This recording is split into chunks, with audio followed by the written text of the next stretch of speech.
Floyd said, "I'm not trying to win." This was a call about a counterfeit $20 bill. All that was required was some compassion. Humans need that. People need that. But more fundamental than that, and more practical, at that time, in that place, what George Floyd needed was some oxygen. That's what he needed. He needed to breathe. Because people need that. Humans need that. To breathe. And he said that.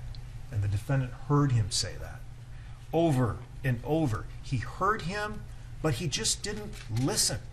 He continued to push him down, to grind into him, to shimmy, to twist his hand for 9 minutes and 29 seconds.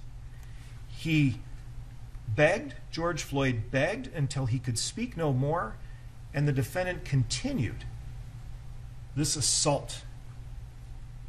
When he was unable to speak, the defendant continued.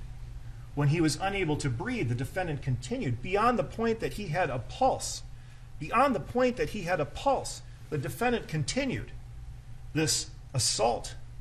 9 minutes and 29 seconds. When the ambulance arrived, the ambulance was here, and the defendant continued. He stayed on top of him. He would not get up. He would not let up. He stayed on him, grinding into him, continuing to twist his fingers, to hold him down. He had no pulse. He was not breathing. He was not responsive, and the defendant had to know what was right beneath him. Right beneath him. You saw the video. You saw the point when the ambulance arrived, and finally, after a paramedic got out, and the defendant still did not get up, and the paramedic tapped him, and finally the defendant got up, and they lifted Mr. Floyd onto that gurney, and you saw